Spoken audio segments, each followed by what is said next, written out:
Сәлем баршаңызға достар, сіздермен бүгін тещин язик дайындайтын боламыз. Яғни қуырылған баклажаннан тіске басар.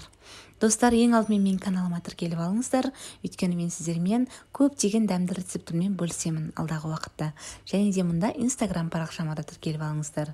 Ең алдымен дәл осындай біркелкі орта көлемдегі баклажанымызды алып аламыз, баялдымызды. Осы баялдымызды бір келкі етіп, қатты жұқалықта емес, турап алыңыздар.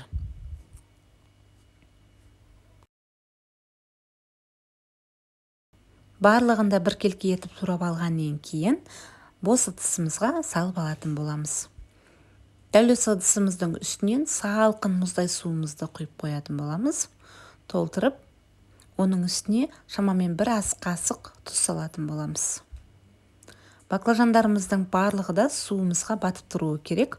Ол үшін бізде тарелкамызды қойып, кішірек оның үстіне ауырлау затпен басып қойыңыздар. Жарты сағатқа қалдырыңыздар баклажандарыңызды.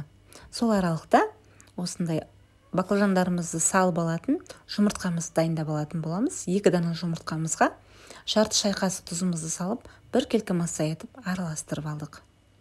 Енді кезекте арасына салмасын дайындайтын боламыз. Шамамен 3 ас қасық майонезімізге 3 тіс чесногымызды, сарымсағымызды қолданатын боламыз.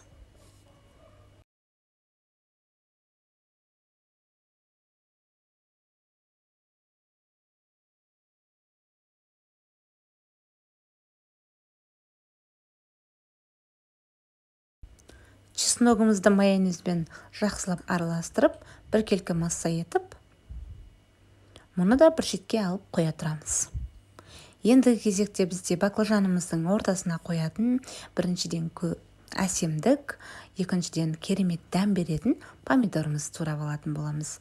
Шамамен маған 2 дана помидор жеткілікті. Оны да дәл осылай домалақ етіп, баклажанның көлемінде етіп турап аламыз. Дәл осы помидорымызды бір шетке алып қоя тұрыңыздар. Одан соң жаңа 30 минут тұрған баклажандарымызды жұмыртқамызға малып, орташа отта қызған майымызға қуырып алатын боламыз. Екі жағын қызартып. Егер де майларыңызды қатты қыздырып жүрген болсаңыздар, баклажандарыңыз дұрыс піспей қалуы мүмкін.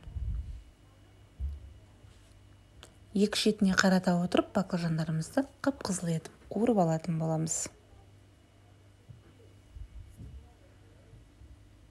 Неке достар, осы қуырылған баклажандарымызды қағаз салынған ыдысымызға салып алатын боламыз. Сонда барлық майын қағазымызға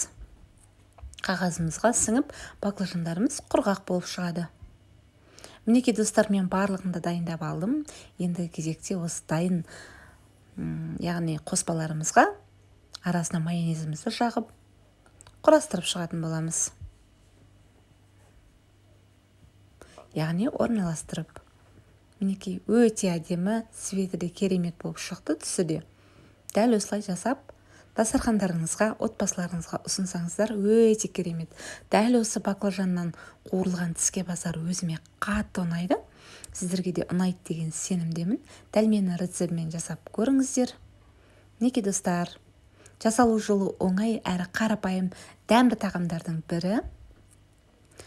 Сіздерге жасап көруге кеңес беремін. Және де мұнда Instagram парақшама тіркеліп кетуді де ұмытпаңыздар. Және де осы YouTube каналыма тіркеліп, қоңыраушаны басып қойсаңыздар, менің әрбір салған видеоларым, рецепттерім сізге бірінші болып шығып тұратын болады. Ал достар, видеоның соңына дейін көрген болсаңыздар, назарларыңызға рахмет. Каналыма тіркелуді тағы да ұмытпаңыздар.